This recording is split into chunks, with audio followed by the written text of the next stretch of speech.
नमस्कार दोस्तों, मैं हूं राहुल राय और आप देख रहे हैं मेरा YouTube channel physics by Rai sir.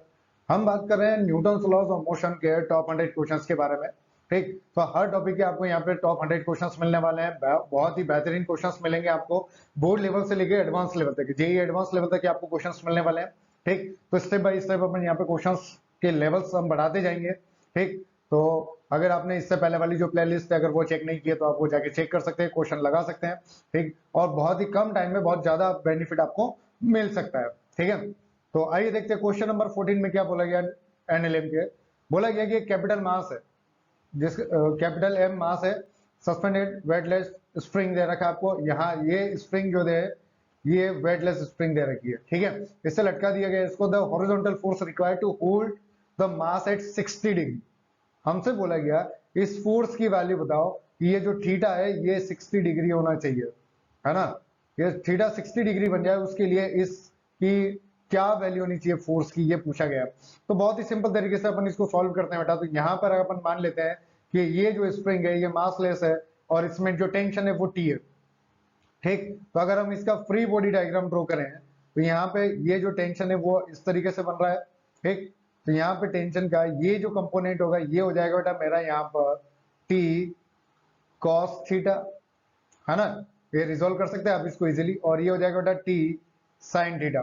ठीक, तो अगर मैं इसको बोलता हूँ कि T sine theta is equal to कितना हो जाएगा बेटा एफ, और दूसरी इक्वेशन की बात करें, ये इक्वेशन 1 हो गई, और सेकेंड इक्वेशन की बात करें तो T cos theta equals to M G, है ना।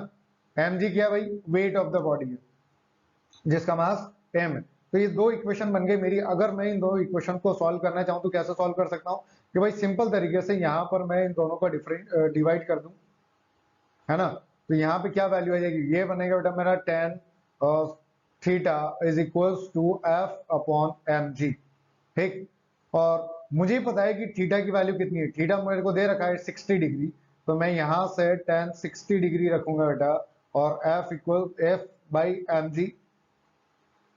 ठीक, तो एफ इक्वल टू कितना हो जाएगा भाई मेरे पास यहाँ पे एम जी, और 1060 की बात करें तो 1060 जो होता है वो कितना होता है बेटा √3 होता है।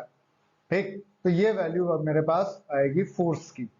आगे बात समझ, अगर 60 पर रखना, तो इस टाइप के जो पेंडुलम वाले क्वेश्चंस होते हैं ये आपको इलेक्ट्रोस्टैटिक में भी मिलेंगे। ठीक, और यहाँ पर भी मिलेंगे। तो मेन कॉन्सेप्ट जो है वो यहीं का है, वहां पर हम इसको यूज करते हैं। वहां पर आपको चार्ज मिलता है, यहाँ पर आपको मास दे दिया, कोई बड़ी बात नहीं है। वहां पर दो चार्जेस दे देंगे, उन दो चार्जेस की वजह से जो फोर्स लगेगा वो निकालना रहेगा। ठीक, ऐसा ही ग्रेविटेशनल फोर्स में भी आप कर सकते हैं, मतलब ग्रेविटेशन में भी इस टाइप के क्वेश्चंस आपको मिल सकते हैं।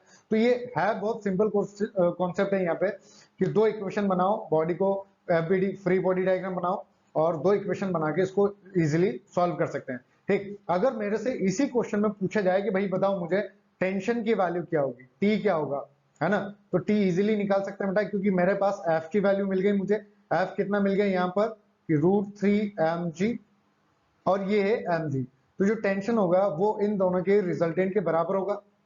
टेंशन क्या होगा, इन दोनों के रिजल्टेंट के बराबर होगा। अगर इन दोनों के रिजल्टेंट की बात करें तो इन दोनों का जो रिजल्टेंट होगा वो कुछ ऐसे आएगा बेटा, है ना। तो इन दोनों का रिजल्टेंट कैसे निकालेंगे कि F square plus M G का स्क्वायर। ठीक, इस तरीके से अपन टी निकाल लेंगे।